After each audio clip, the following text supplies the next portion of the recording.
Hello बच्चों, good morning again and welcome again to our physics class बच्चा party.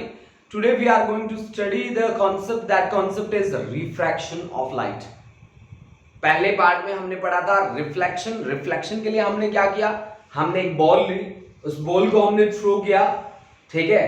Throw करके देखें, चलो ये देखो, ये देखो, यही हमारे पास रिफ्लेक्ट होके वापस आ गया, ठीक है। तो रिफ्लेक्शन का क्या मतलब है, जिस तरह से ये बॉल स्ट्राइक की उस वॉल पे, ठीक है, और वॉल पे स्ट्राइक होने के बाद वापस दूसरे किसी पाथ से मेरे पास आ गई, है ना।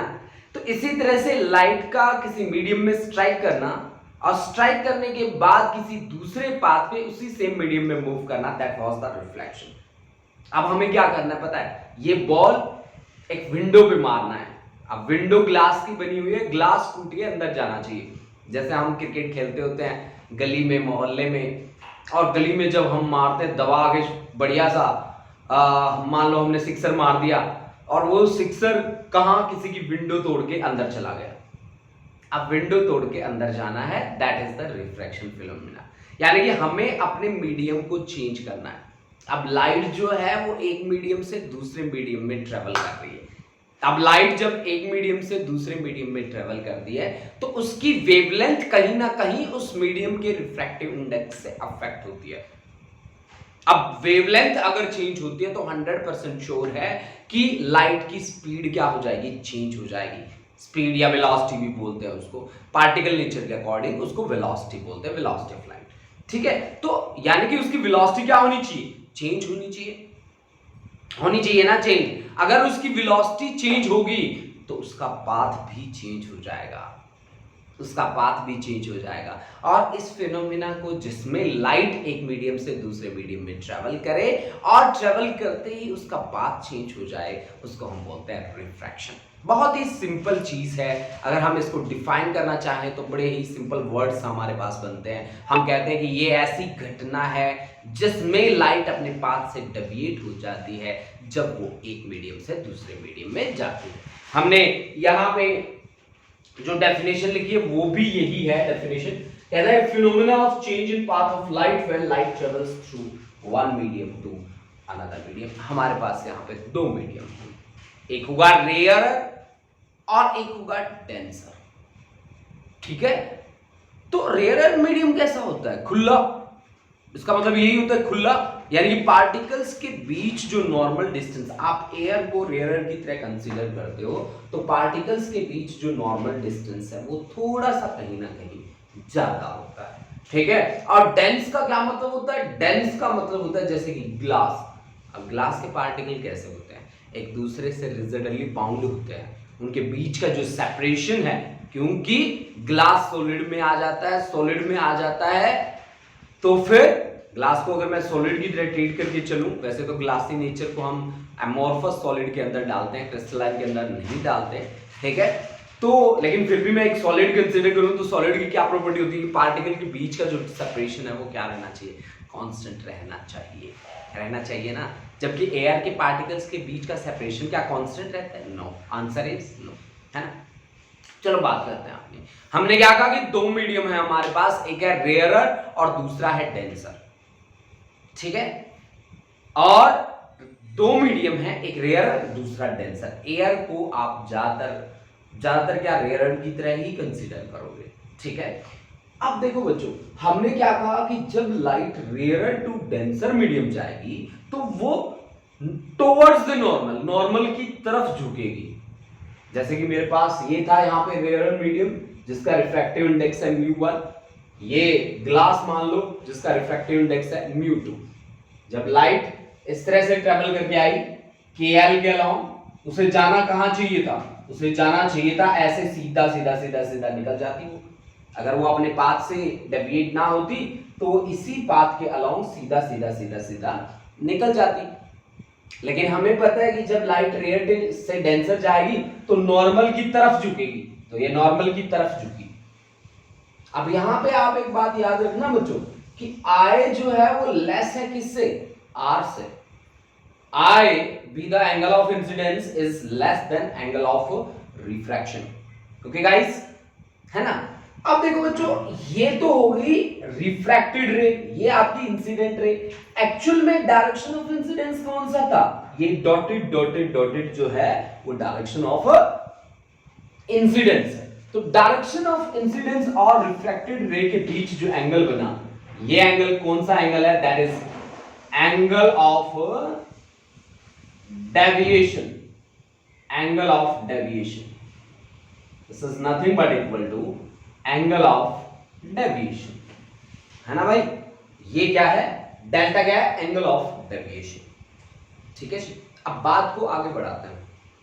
हमने क्या कहा? रिफ्रैक्शन क्या है कि जब लाइट एक मीडियम से दूसरे मीडियम में ट्रेवल करती है तो वो अपने पाथ से डेविएट हो जाती है। मैं आपको बता दूं कि उसकी फ्रीक्वेंसी और फेज कभी चेंज नहीं होता, चेंज होती है केवल उसकी वेवलेंथ और उसकी velocity. This is the most important thing and also studied under the concept of laws of refraction. Laws of refraction में एक तो वही है जो आपने पढ़ा है रिफ्लेक्शन में कि incident ray, refracted ray and normal all should lie in same plane, number एक। नंबर दूसरा कि velocity and wavelength will change while frequency and phase will not change while traveling from one medium to another medium. ठीक है, ये बात आप याद रखिए। ठीक है, अच्छा, तीसरा जो है दैट्स द मोस्ट इंपोर्टेंट, जिसका नाम है स्नेल्स लॉ। और स्नेल्स लॉ को हर टीचर अपने एक अलग ही वे से एक्सप्लेन करता है। इसको एक्सप्लेन करने का मेरा भी एक अलग तरीका है। मैं कहता हूं कि प्रोडक्ट ऑफ रिफ्रैक्टिव इंडेक्स, जब मैं बात करता हूं सबसे पहले रिफ्रैक्टिव इंडेक्स की, तो रिफ्रैक्टिव इंडेक्स क्या चीज है? This is the ratio of c to v. आपको पता है कि C का यूज मैं कहां पे करता हूं? जहां पे मेरे को velocity of light in free space लिखना हो वहां पे मैं C वर्ड यूज करता हूं, जिसकी कांस्टेंट वैल्यू होती है। और आइंस्टीन जी महाराज बताते हैं कि C की जो वैल्यू है ना वो हमारी नेचर की मैक्सिमम वैल्यू है।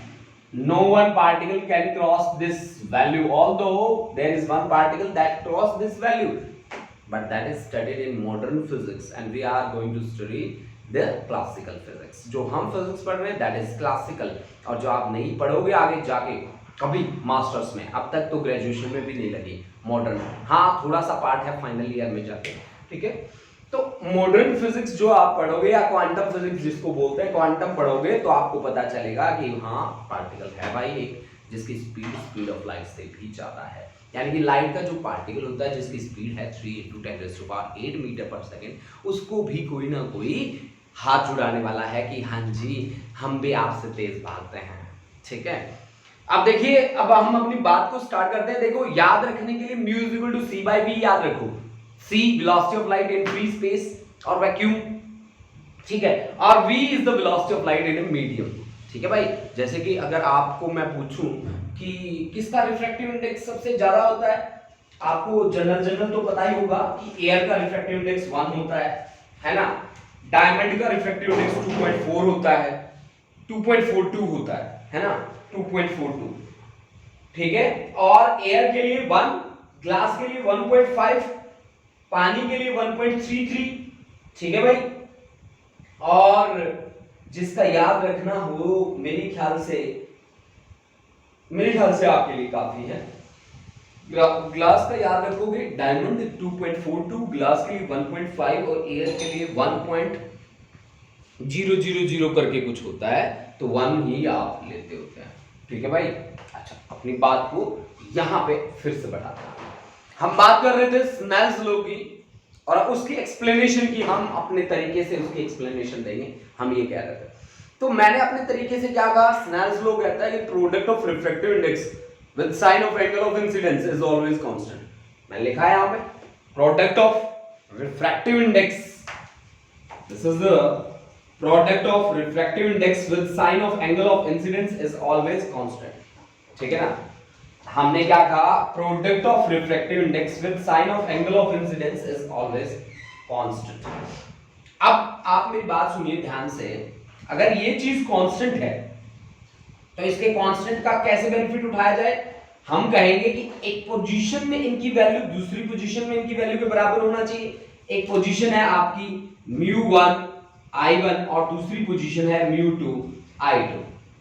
यानी कि mu1 I1 must be equal to mu2 I2.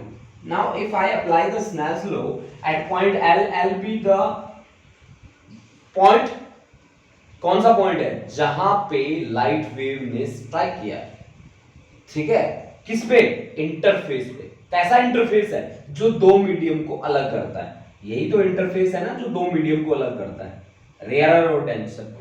वहां जिस पॉइंट पे वो स्ट्राइक किया दैट इज एल। तो एल पे स्नेल्स लॉ अप्लाई करना है आपको। कैसे आप अप्लाई करोगे, चलो हम बात करते हैं।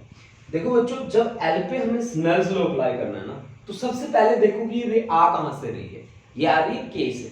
जहां से आ रही है उस मीडियम का रिफ्रैक्टिव इंडेक्स कितना है, mu1, उसका रिफ्रैक्टिव इंडेक्स है mu1 इनटू ये जहां से आ रही है और उस पॉइंट को मिला दो, तो के एल नॉर्मल के साथ जितना एंगल बना रहा है उसे साइन के आगे लगा दो, तो sine i that is equal to, अब घुस जाओ दूसरे मीडियम में, दूसरे मीडियम का रिफ्रैक्टिव इंडेक्स है mu2 और इनटू साइन ऑफ, अब चल के कहां गई वो, lm के अलोंग, lm नॉर्मल के साथ कितना एंगल बना रहा है r, तो यहां पे लिख दो r। ठीक है, ठीक है, लिख दिया आपने, बिल्कुल लिख दिया, ठीक है। अब सुनो, इसने क्या कहा, mu1 sin i1, यहां पे l पे आपने अप्लाई किया है, तो mu1 into sin i is equal to mu2 into sin r करो भाई बच्चों इसको, ठीक है। अब आपने क्या कहा कि बाहर mu1 क्या है, रेयरर मीडियम है, रेयरर मीडियम कैसी है बाहर, एयर, और एयर का रिफ्रैक्टिव इंडेक्स कितना होता है 1। तो आप mu1 को mu1 के इक्वल लो, ठीक है, और mu2 को मान लो एक ग्लास स्लैब है, मैंने ले लिया μg जिसकी वैल्यू मैंने ली mu, i1 को आपने i लिया है और i2 को आपने r लिया है, तो यहां से mu इज इक्वल टू बन जाता है मेरा क्या, mu1 की जगह 1, i की जगह i, mu2 की जगह mu और इनटू sin r, तो mu इज इक्वल टू आ गया मेरे पास sin i by sin r। This is the general form of Snell's law, ये है जनरल फॉर्म स्नेल्स लॉ की। एक बात आप ध्यान रखिए कि जब लाइट रेयर से डेंसर जाएगी तो टुवर्ड्स द नॉर्मल बैंड होगी, और जब डेंसर टू रेयर जाएगी तो away from the normal band होगी। जब लाइट रेयर से डेंसर जा रही है तो I is less, I is greater than R, और जब डेंसर टू रेयर जाएगा तो angle of incidence is less than angle of refraction, angle of refraction. ये बात आपको याद रखनी है, इसके साथ साथ आपको स्नेल्स लॉ भी प्रिपेयर करके रखना है। तो this is all about the introduction, ठीक है। इस ये इंट्रोडक्शन था। एक बात मैं स्पेशली आपको बता देना चाहता हूं कि जब लाइट का नॉर्मल इंसिडेंस होगा तो नॉर्मल इंसिडेंस में उसकी इंटेंसिटी बहुत ज्यादा होती है और वो अपने पास से डेविएट नहीं होगी।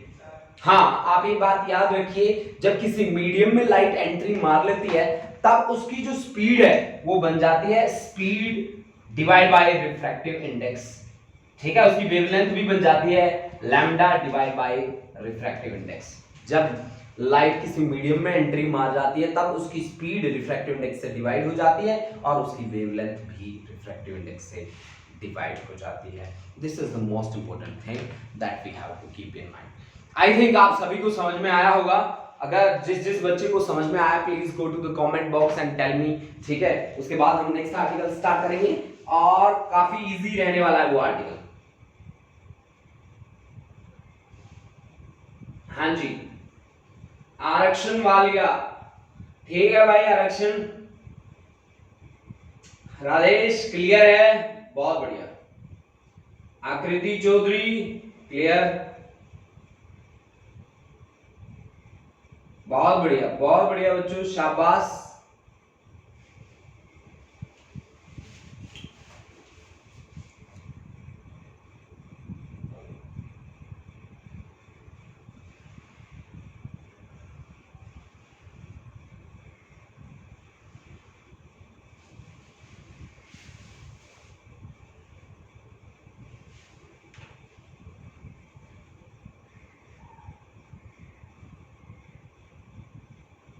बहुत बढ़िया, वेरी गुड बच्चों।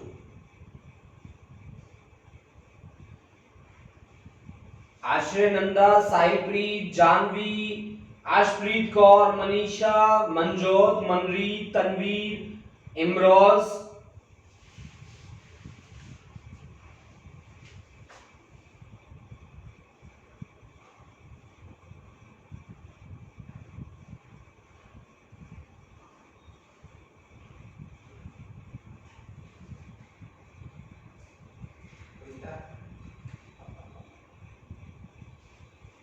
बहुत बढ़िया, शाबाश।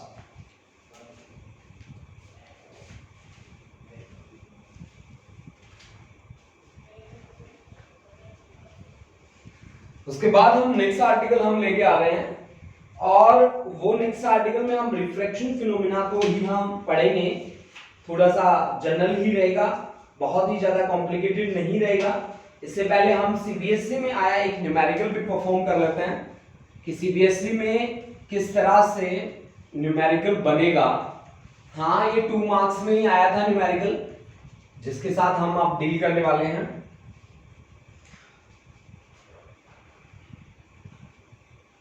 देखिए कैसे ये न्यूमेरिकल बना था।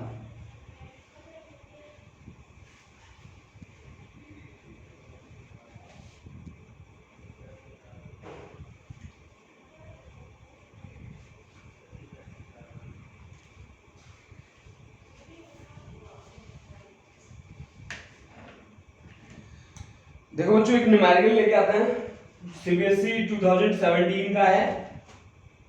मोनोक्रोमेटिक लाइट दे रखी है of wavelength, monochromatic light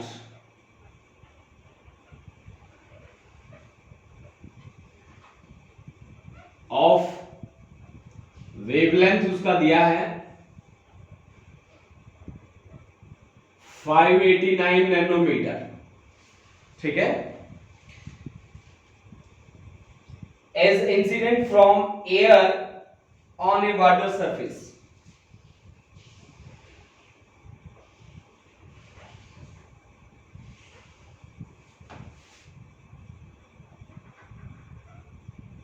statement लिख देता हूं। देखो भाई, तो वहां यहां पे वाटर एयर इंटरफेस पे उसने स्ट्राइक किया है। F refractive index of water is, आपको बताया था वाटर का refractive index F mu of water is equal to 1.33। अगर वाटर के लिए रिफ्रैक्टिव इंडेक्स आपको दे रखा है 1.33, आपको wavelength, frequency and speed of refracted light निकालना है कि फाइंड वेवलेंथ, स्पीड, ठीक है, and frequency of refracted light. Refracted light के लिए आपको फाइंड करना है वेवलेंथ, वेलोसिटी और फ्रीक्वेंसी। ये सारी चीजें आपको निकालनी है। मेरे ख्याल से बहुत सारे बच्चों ने ये कॉन्सेप्ट कर भी दिया होगा, क्योंकि 10th क्लास में आपने पढ़ा है, 10th क्लास से ही आप इन चीजों के जानकार हो। ठीक है, देखो कैसे आप काम करोगे। आपको क्या कहा गया कि मोनोक्रोमेटिक लाइट, मोनोक्रोमेटिक कौन होता है? जिसकी वेवलेंथ सिंगल हो, whose wavelength is single wavelength. आपको पता है ना बच्चों कि लाइट के बारे में आप जानते हो ना कि white light deals with the 7 colours. 7 colours का क्या मतलब होता है?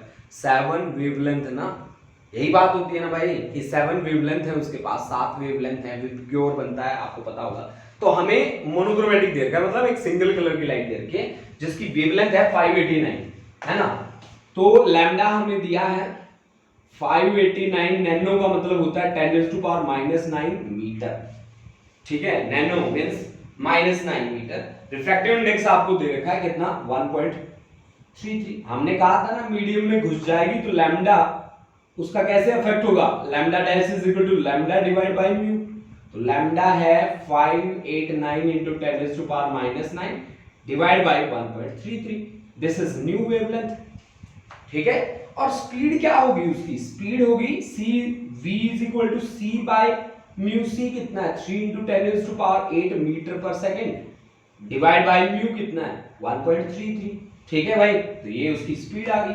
और फ्रीक्वेंसी हम कैसे निकालेंगे? फ्रीक्वेंसी क्या कभी चेंज होती है? फ्रीक्वेंसी हमने फ्रीक्वेंसी के लिए बोला है कभी कि हाँ जी फ्रीक्वेंसी आपकी ये होगी, लेकिन यहाँ पे mu is equal to nu node ही रहेगी, that is C upon lambda. Frequency निकालनी तो है ना, frequency is C upon lambda. मैं ये रिलेशन भी समझा देता हूं आपको। स्पीड ऑफ लाइट क्या होता है भाई? स्पीड होता है डिस्प्लेसमेंट अपॉन टाइम। अब लाइट वेव की फॉर्म में ट्रेवल करती है, वेव की क्या होती है? Wave length divide by time, this is time period. तो टाइम का उल्टा होता है कौन? फ्रीक्वेंसी। तो फ्रीक्वेंसी क्या आ गई? सी अपॉन क्या? लैम्डा। यानी कि फ्रीक्वेंसी और वेवलेंथ इनवर्सली प्रोपोर्शनल होते हैं मेरे भाई एक दूसरे के। ये बात आप याद रखना कि फ्रीक्वेंसी जो है दैट इज इनवर्सली प्रोपोर्शनल किसके? वेवलेंथ के। क्योंकि c की वैल्यू तो कांस्टेंट होती है ना, c की कांस्टेंट वैल्यू कितनी होती है? 3 × 10⁸ मीटर पर सेकंड। तो फ्रीक्वेंसी किसके इनवर्सली प्रोपोर्शनल रहती है? वेवलेंथ के इनवर्सली प्रोपोर्शनल रहती है। ये बात याद रखना। तो c की वैल्यू कितनी है? 3 × 10⁸ और लैम्डा की वैल्यू कितनी है भाई? लैम्डा की वैल्यू है 589। तो 589 × 10⁻⁹ तो ये बन गया भाई आपके पास 3/589 × 10⁻⁸ 17। ठीक है, फ्रीक्वेंसी की यूनिट होती है भाई बच्चों हर्ट्ज, hz। ठीक है, तो ये एक सिंपल आर्टिकल था, एक सिंपल न्यूमेरिकल था जो मैंने आपको यहाँ पे एक्सप्लेन किया। सीबीएसई 2017 का न्यूमेरिकल था ये। ठीक है, काफी इजी भी था और आप इजीली इसको कवर भी कर सकते हो। ठीक है, अब देखो बच्चों, अब मेरे पास कॉन्सेप्ट है एक रिफ्रैक्शन मैं शो करूंगा यहाँ पे, रिफ्रैक्टिव इंडेक्स के लिए रिलेशन भी आपके सामने रिप्रेजेंट करूंगा, जिसकी हेल्प आपको काफी ज्यादा मिलने वाली है इनमें, इन कॉन्सेप्ट्स में। ठीक है, वो कैसे आपको हेल्प मिलेगी, चलो बातें करते हैं आगे। देखो जी, मुझे जो एक्सप्लेन करना है वो मेरे पास एक ग्लास स्लैब है रेक्टेंगुलर शेप का। ठीक है, उसमें रिफ्रैक्शन फिनोमेना को स्टडी करना है, refraction of light through a rectangular glass slab. Refraction मुझे स्टडी करना है, refraction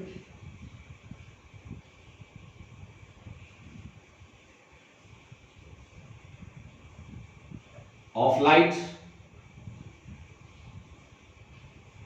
through a rectangular glass slab.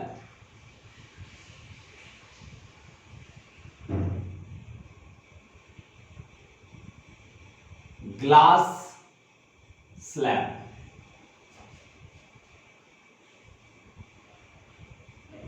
Refraction of light हमें स्टडी करना है फॉर रेक्टेंगुलर ग्लास स्लैब। देखो भाई, रेक्टेंगुलर ग्लास स्लैब में किस तरह की रेक्टेंगुलर ग्लास स्लैब यहां पे ले रहा हूं। इस तरह का मैंने ग्लास स्लैब लिया बच्चों, यहां उधर बना लेते हैं डायग्राम ना, इस तरह से,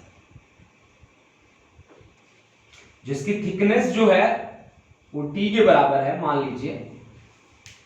ठीक है, this is the rectangular glass slab. Let us consider the thickness of the glass slab will be equal to, I have considered that is equal to t be the thickness of the glass slab। अब देखो भाई बच्चों कैसे हुआ है यहाँ पे work. ये आई यहाँ पे लाइट ऐसे चलती चलती ऐसे आई जी, यहाँ पे स्ट्राइक करी, अगर वो अपने पाथ से डेविएट ना होती तो ऐसे ऐसे ही चली जाती, ऐसे ऐसे इसी पाथ के अलाउंग चली जाती। लेकिन आपको पता है कि यहाँ पे जहां पे इंटरफेस है जो दो मीडियम को अलग कर रहा है, एक है आपके पास रेयरर मीडियम, इस मीडियम में है एयर, एयर का रिफ्रैक्टिव इंडेक्स हमने लिया है म्यू एयर। ओके, और ये हमने लिया है ग्लास स्लैब, ग्लास को हम डेंसर मानेंगे और इसका रिफ्रैक्टिव इंडेक्स हमने लिया है म्यू जी, ग्लास का रिफ्रैक्टिव इंडेक्स, इसको हम बाद में म्यू के बराबर रख के कैलकुलेशन कर लेंगे, है ना, और म्यू ए की वैल्यू को 1 रख के कैलकुलेशन कर लेंगे, कोई बात नहीं। चलो, अच्छा, जहां पे इंसिडेंस हुआ है वहां पे आप क्या करते हो, हमेशा से नॉर्मल ड्रॉप कर देते हो। तो आज भी आपको कोई अलग से काम नहीं करना, वही काम करना है, नॉर्मल ही ड्रॉप करना है। ये आपने किया नॉर्मल ड्रॉप। ये लो जी, आपने नॉर्मल ड्रॉप कर दिया। इस नॉर्मल को आपने लिखा n1 नॉर्मल। अब जब लाइट रेयर से डेंसर जाती है तो वो टुवर्ड्स द नॉर्मल बेंड होती है। लाइट गई ऐसे, अब वो बेंड होगी टुवर्ड्स द नॉर्मल। अब नॉर्मल की तरफ बेंड कर दो उसको, यानी कि वो एक्चुअल में यहां इस पाथ के अलोंग आ गई। अब यहां पे उसका इंसिडेंस होगा, फिर से इंसिडेंस होगा, तो फिर से आपको क्या करना पड़ेगा, नॉर्मल ड्रॉ करना पड़ेगा। नॉर्मल आप ड्रॉप कर दीजिए, ठीक है, आपने नॉर्मल ड्रॉप कर दिया। दूसरा, अब लाइट डेंसर से रेयर, तो अवे फ्रॉम द नॉर्मल, उसे जाना चाहिए था यहां, जाएगी कहां, जाएगी यहां, ऐसे, ठीक है, जाएगी यहां। तो ये था जहां पे मेरी रे एक बार रेयर टू डेंसर गई और दूसरी बार डेंसर टू रेयर गई।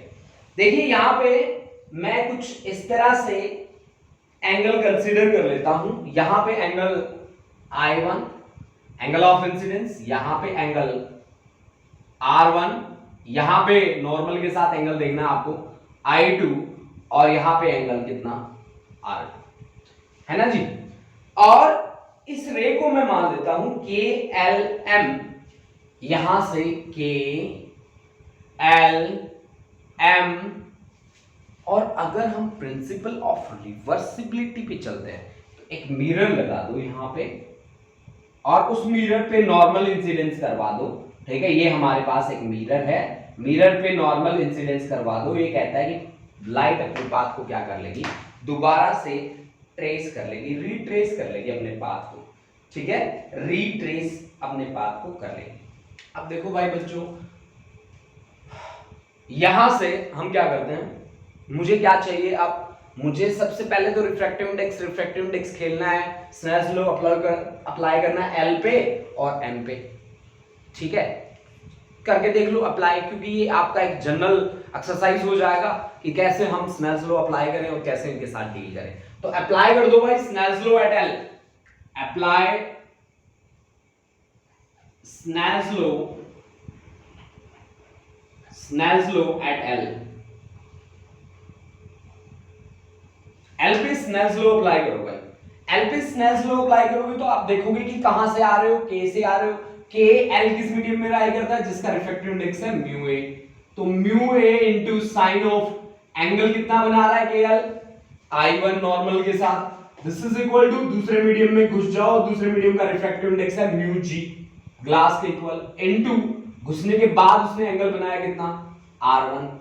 तो mu A into sine I1 is equal to mu ji into sine R1। तो sine I1 upon sine R1 निकाल लो यहां से, तो sine I1 upon sine R1 that is equal to mu G upon mu A, मतलब glass का refractive index with respect to air, जिसकी presentation आप ऐसे दोगे म्यू ए जी से, this is equation number 1, mu A G, ठीक है, this is equation number 1।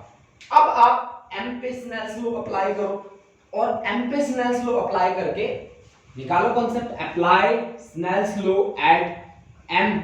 M पे अप्लाई करो भाई, ये है एम।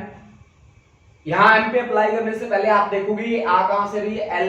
एल एम किस मीडियम में लाई करता है, उस मीडियम में जिसका रिफ्रैक्टिव इंडेक्स है म्यू जी, और into sine of angle of incidence, angle of incidence है I2, that is equal to, बाहर निकल जाओ, म्यू ए इनटू साइन कितना R2।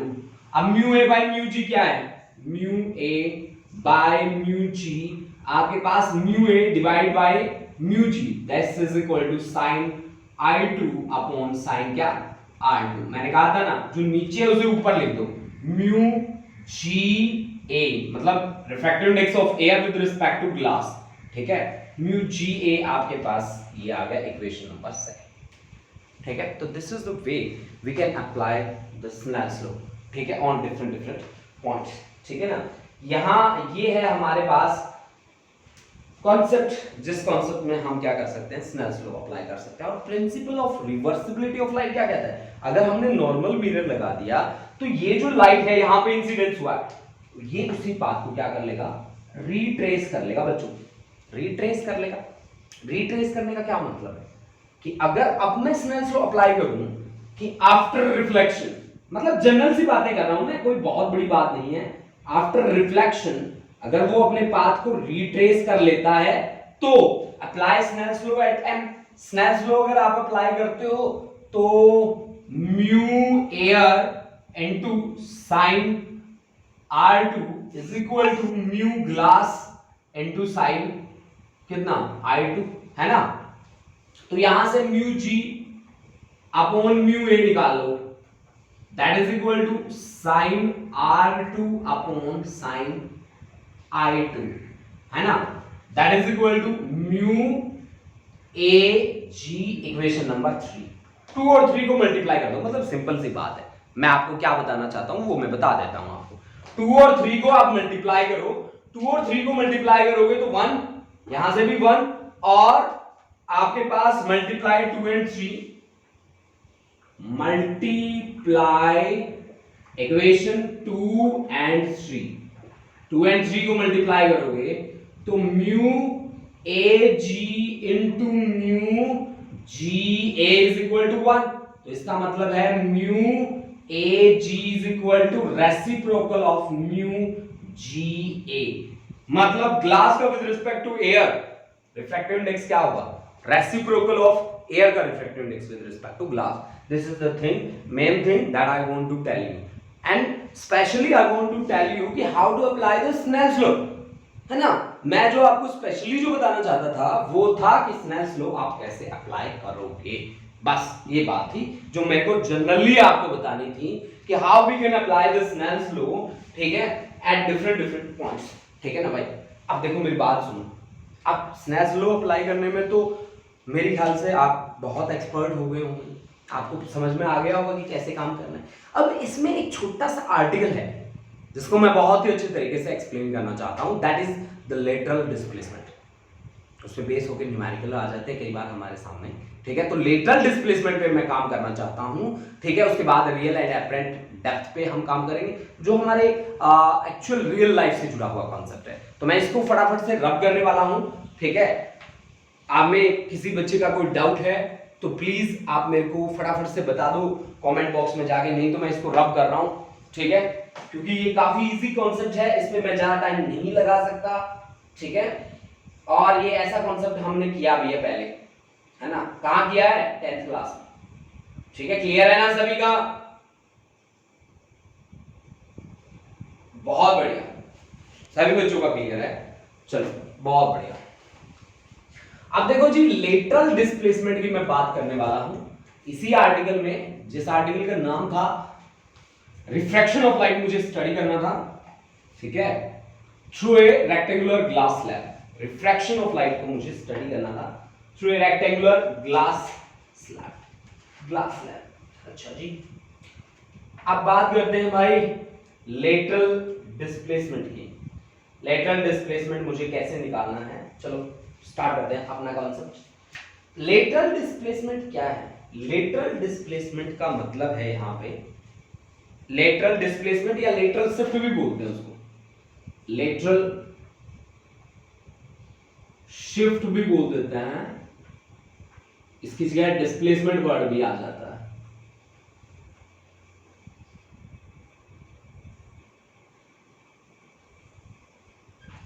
देखो भाई, आपके पास यहां एक तो है डायरेक्शन ऑफ इंसिडेंस, एक है इमर्जेंस। भाई इंसिडेंस है ये वाली और इमरजेंस है बाहर निकलिए इसके अलावा। इंसिडेंस और इमरजेंस के बीच का परपेंडिकुलर डिस्टेंस देख लो, समझ रहे हो, वो परपेंडिकुलर डिस्टेंस क्या कहलाएगा, लेटरल शिफ्ट कहलाएगा, ठीक है। तो यहां से परपेंडिकुलर ड्रॉप कर दिया मैंने, ये परपेंडिकुलर मैंने यहां पे ड्रॉप किया है और मेरे को एम एन डैश कर देता हूं, इसको ड्रॉप कर देना भाई, एन डैश नहीं है ये, एम एन डैश, या इसको कुछ और मान लो ना, एम एक्स मान लो, एक्स। तो यहां पे lateral displacement is the perpendicular distance किसके बीच, इंसिडेंट रे और इमर्जेंट रे के बीच। इंसिडेंस कहां पे है, इंसिडेंस यहां पे है, इमरजेंस कहां पे है, यहां पे है, ठीक है ना। तो इनके बीच परपेंडिकुलर डिस्टेंस यानी कि लिटरल शिफ्ट मेरे को निकालना है, उसकी वैल्यू है किसके बराबर, mx के बराबर, mx के बराबर। और mx किस ट्रायंगल में है, mx है मेरे पास l mx, ट्रायंगल बना लो भाई, l mx। मैंने आपको पहले भी बताया था रिफ्रैक्शन में कि अब ये एंगल कितना बनेगा, ये एंगल तो एंगल ऑफ डेविएशन के बराबर हुआ ना, इस एंगल से ही तो डेविएट हुई है रे, और उसने नॉर्मल के साथ एंगल कितना बनाया, r1। तो let us consider that angle is delta, है ना, डेल्टा भी द एंगल ऑफ डेविएशन। तो यहां पे लिखो भाई डेल्टा, तो डेल्टा कहां पे बना है, l पे, 90 डिग्री कहां पे बना है, x पे, बचा कौन, m। किसको जानते हो, किसको निकालना है, mx को। mx कौन है, परपेंडिकुलर, किसी और का सहारा ले सकते हो, हाँ किसका, lm का। क्यों, क्योंकि वो एक ट्रायंगल के साथ और जुड़ रहा है, कौन सी ट्रायंगल, lnm, ठीक है। तो ml का सहारा ले सकते हो, mx चाहिए, तो mx is the perpendicular divide by hypo, perpendicular divide by hypo is nothing but equal to sin theta, theta is equal to delta. तो mx divide by ml that is equal to sin delta. आपको क्या चाहिए, mx, mx ही चाहिए ना, that is the lateral shift ना। तो mx is equal to ml into sine of delta. एक बात आ गई है, अब जब मैंने डेल्टा को देखा तो मैंने कहा यार तुम दोनों I1 और R1 प्लस डेल्टा तो वर्टिकली अपोजिट एंगल हो। तो मैंने देखते ही मैंने कहा कि I1 तू है किसके बराबर, डेल्टा प्लस R1 के बराबर। तो मेरे को पता चला कि डेल्टा तो I1 माइनस R1 के बराबर है, तो मैंने वैल्यू फटाक से वैल्यू भी रख दी। तो mx इज इक्वल टू बना ml इंटू साइन डेल्टा की वैल्यू है I1 माइनस R1। लेकिन इतनी बात से काम नहीं चलना था, मेरे को ml की भी वैल्यू चाहिए थी। तो ml के लिए मुझे काम करना था और मुझे ट्रायंगल बैठी दिख रही थी, उस ट्रायंगल का नाम है LMN। तो लिखो in triangle LMN, LMN triangle बना लो भाई आप लोग। एंगल है आपके पास R1, R1 एंगल के लिए काम करना है, वो एंगल है L पे, परपेंडिकुलर है N पे, बचा कौन, M। किसका पता है, Ln का। Ln कितना है, thickness of the glass slab T के बराबर, यानी कि Ln is base that is equal to thickness of the glass slab. आपको चाहिए कौन, Lm चाहिए या Ml चाहिए, तो बेस अपॉन हाइपो Ml क्या होता है, cos थीटा, थीटा की जगह एंगल कितना है, R1। तो ml is equal to t upon cos R1, है ना। और इस वैल्यू को उठा के कहां पे पटक दोगे, यहां पे पटक दोगे, और लेटरल शिफ्ट का कॉन्सेप्ट आपके पास आ जाएगा, that is mx which is equal to t upon cos R1 multiplied by sin I1 minus R1, that is the concept of lateral shift। यानी कि हमने यहां से t sin I1 minus R1 divide by cos R1, हमने यहां से क्या निकाल दी, ये lateral shift हमने निकाल दी। बच्चों आपके सामने जो रिजल्ट मैंने लिखा है, that result is for lateral shift बच्चा पार्टी, ये रिजल्ट है lateral shift के लिए, ठीक है, जिसमें हमने mx की वैल्यू कैलकुलेट करी है। तो कितने बच्चों को समझ में आया है, यहां पे कितने बच्चे बैठे हैं, अपनी अटेंडेंस बोलते जाएं साथ साथ, ठीक है। और बाकी जो बच्चे थे जो स्टार्टिंग से बैठे थे वो उनकी लगा देते हैं एब्सेंट। फटाफट से बोलना भाई, कितने बच्चों को समझ में आ गया। मैं अटेंडेंस ले लेता हूं साथ साथ आपकी। हाँ जी अटेंडेंस बोलो बेटा फटाफट। संजना, मंजू चौधरी, गुरलीन कौर, मनिंदर, दमनजीत कौर, जसलीन कौर, आकृति, शोभित, शोभित मदान, नेहा, जैस्मीन कौर, मनरीत कौर, अशप्रीत कौर, मनजोत, हरजोवन, साहिलप्रीत, नवरूप, राधेश, सार्थक, मनीषा। एक मिनट, 1 2 3 4 5 6 7 8 9 10 11 12 13 14 15 16 17 18। अब उसके बाद कौन आ रहा है? हाँ जी, अब जो जो बच्चे आएंगे ना उनकी मैं एब्सेंट लगाता जाऊंगा।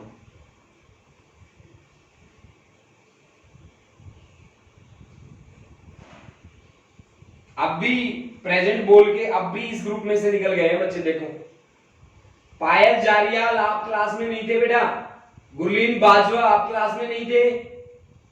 आप सभी फोन करेंगे, अपने नाम नोट कर लें। पायल, गुरलीन बाजवा, हरसिमरन कौर,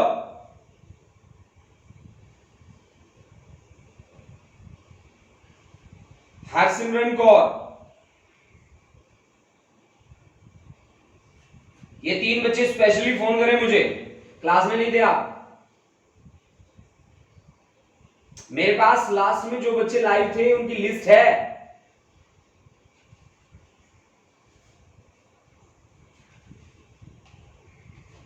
आप थे यहां पे पायल, फिर आपने इतनी लेट आपने वो अटेंडेंस कैसे मार्क करवाई इतनी लेट, जब मैंने कहा था कि स्टार्टिंग में बोलो फटाफट।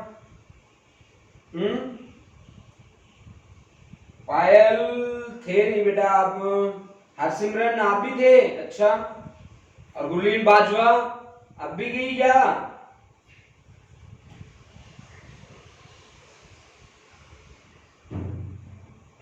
देखो, ये 16 बच्चे थे क्लास में लाइव, अब 16 से 18 हो गए। हरसिमरन, अच्छा, नोट कर रहे थे आप, ठीक है। आई वॉज देयर सर, अच्छा वॉज था ना, ठीक है, हो तो नहीं ना, ठीक है, बहुत बढ़िया, बहुत बढ़िया, ठीक है।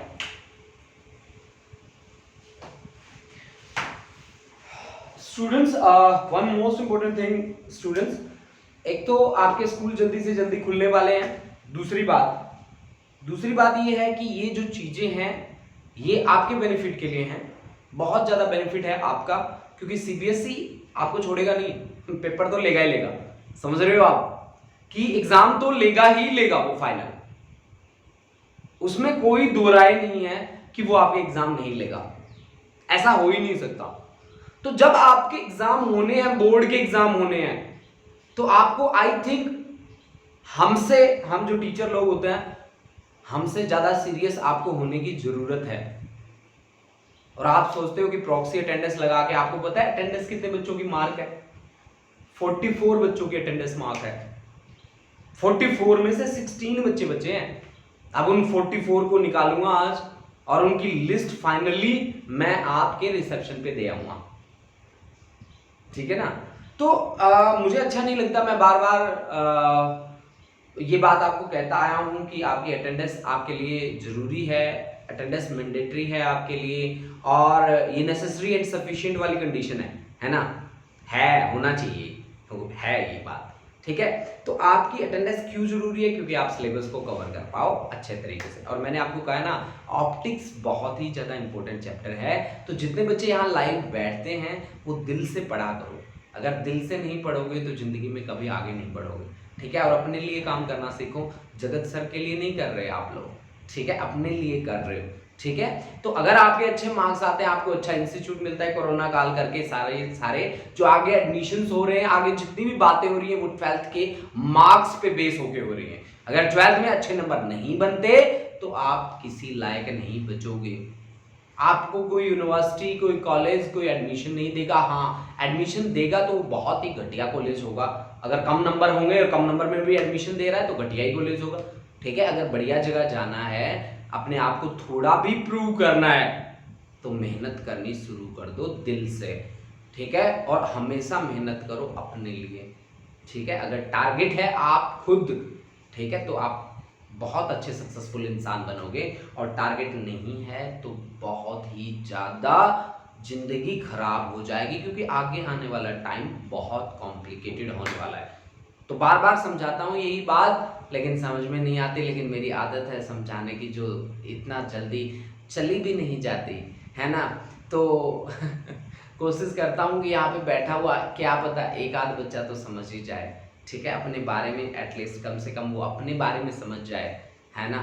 अगर वो अपने बारे में समझ जाता है एक बच्चा भी, तो मैं मानता हूँ कि बहुत अच्छी बात हो गई, ठीक है। तो यही उम्मीद करता हूँ आपसे कि आप मेरी आज की बातें भी समझोगे, आप दिल पे लोगे उन बातों को। या ऐसा होता है कि कई बार जगत सर बोलते रहते हैं, बहुत सारे बच्चों ने ना बूफर में अपने घरों में स्पीकर लगा रखे हैं, उस स्पीकर में अब जगत सर बोल रहे हैं, और बोल रहे हैं ना तो बैठे बैठे चेयर पे यूं कर रहे हैं, जान दे जान दे जान दे, यूं ही बोल रहा है, हर रोज का काम है इसका बक बक करना, है ना। तो जिनकी आवाजें बहुत साफ साफ मेरी पहुंच रही हैं जिन तक, आप ये बात याद रखना कि जगत सर ये बातें बोलते ना, कोई दूसरा कभी नहीं बोलेगा, ठीक है। आपको अपनी लाइफ के बारे में नहीं बताएगा, हाँ कहेगा जरूर कि पढ़ लो पढ़ लो पढ़ लो, लेकिन ये नहीं कहेगा कि अपने लिए पढ़ लो, ठीक है। तो इसी बात के साथ आज की क्लास हम करते हैं यहीं पे समाप्त, और मिलते हैं कल एक नए टॉपिक के साथ, and that topic is total internal reflection and all the phenomena based on TIR. That is the most important thing that we have to study in the next lecture. Thank you students, thank you, and have a nice day.